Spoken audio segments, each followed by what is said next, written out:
Le soleil déclinait doucement sur la ville quand Jessica sortit du bureau. Elle travaillait dans une petite société de communication, un emploi qui ne la passionnait pas vraiment, mais qui lui permettait de vivre correctement. À 27 ans, elle rêvait d'un amour sincère, de stabilité, de projets d'avenir. Ce soir-là, elle ne savait pas encore que sa vie allait basculer. La rencontre.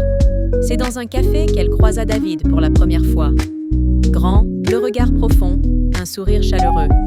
Il lui proposa spontanément de partager sa table, et la conversation s'engagea naturellement. « Tu sembles fatigué, journée longue ?» demanda-t-il. « Comme d'habitude », répondit-elle en riant. Ils parlèrent de tout et de rien, mais Jessica sentit déjà une complicité particulière. Les jours suivants, David envoya des messages, proposa des sorties, fit preuve d'une attention délicate. Il l'écoutait, la valorisait, parlait d'avenir avec une assurance déconcertante. L'amour naissant. Les semaines passèrent, et Jessica se surprit à rêver d'un futur avec lui. Il rencontra ses amis, puis sa famille. Rapidement, David évoqua le mariage. La famille de Jessica, attachée aux traditions africaines, posa la question de la dot. Le jour de la cérémonie, la maison vibrait de chants et de rires. David arrive avec des proches, apportant argent, boissons, étoffes. Les bénédictions fusèrent, les prières aussi. Jessica était émue. Elle croyait vivre le plus beau jour de sa vie. Le changement. Mais après la dot, David devint différent. Les messages se firent plus rares. Les appels se terminaient de vite. Lorsqu'elle insistait, il prétextait le travail, les affaires, la fatigue. Jessica tenta de comprendre, se reprocha même d'être trop exigeante. Pourtant, au fond d'elle, une inquiétude naissait. Puis un matin, il disparut. Téléphone éteint, appartement vide. Plus rien. Jessica crut devenir folle. Elle fit le tour des hôpitaux, appela ses amis, rien. Le silence. La découverte, quelques semaines plus tard, un courrier arriva. Un document bancaire. Son nom figurait sur un prêt qu'elle n'avait jamais contracté. Avec effroi, elle comprit que David avait utilisé ces papiers pour monter une fraude. L'argent de la dot avait disparu. Elle était désormais endettée. Brisée, elle chercha des réponses. C'est sur Instagram qu'elle les trouva. En parcourant son fil, une photo la glaça. David, en costume blanc, souriant, tenant la main d'une autre femme en robe de mariée. Leur mariage. Public, flamboyant. La preuve ultime de sa trahison. Jessica s'effondra.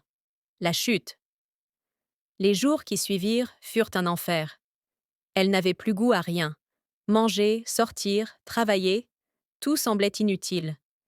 Les voisins murmuraient. Certains amis se détournaient. Dans son cœur, humiliation et colère se mêlaient.